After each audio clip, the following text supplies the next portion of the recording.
Right Honorable Madam Speaker of STLA, President of High Court, Honorable State Advisors, Honorable State Ministers, Honorable Chairpersons of Independent Commissions, Honorable Chairpersons of Specialized Committee of the State Legislative Assembly, Honorable Members of the STLA, Honorable County Commissioners, Lordship Municipal Town Mayors, Director Generals, officials of the security forces, executive directors, traditional leaders, representative of women, youth, and CSOs, United Nations colleagues, distinguished guests, ladies and gentlemen, all protocol observed.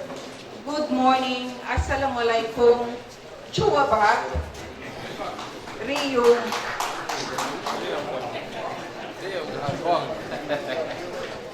It is a privilege to address this distinguished assembly at the opening of the Commissioners' Forum. On behalf of ONMIS, I extend our sincere appreciation for your presence and your continued commitment to strengthening governance and promoting peace in Northern Barangay State.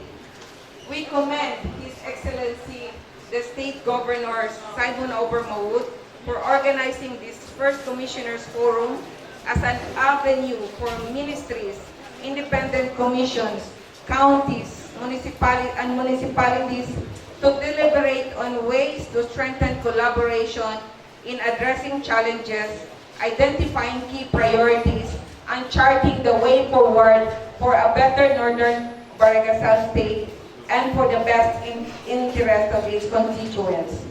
In 2022, ONMIS Civil Affairs facilitated two major consultation processes, one for county commissioners and other for PAYAM administrators.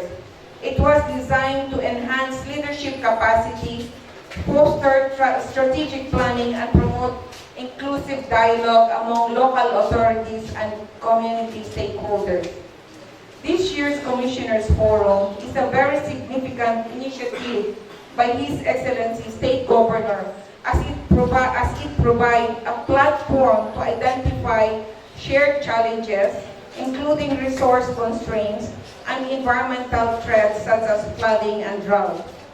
This year's forum shall open opportunities to discuss needed reforms and stronger coordination from bottom to top to bottom to improve service delivery. This forum shall underscore the importance of inclusive leadership, particularly the need to elaborate the role of women in decision-making. As we commence this year's Commissioners' Forum, on behalf of ONMIS, I encourage all participants to commit to enhancing collaboration among counties, municipalities, and PAYAMs, ensuring inclusive governance that incorporates the perspectives of women, youth, and traditional leaders, advancing strategic planning that is both responsive to local priorities and informed by community engagement, fostering early conflict mitigation initiatives, and promoting sustainable development. Let this first Commissioners' Forum be a catalyst for renewed action and shared purpose. Together, we can ensure that peace, development, and unity reach every corner of Northern Barangay State. Shukran, Weka Challenge.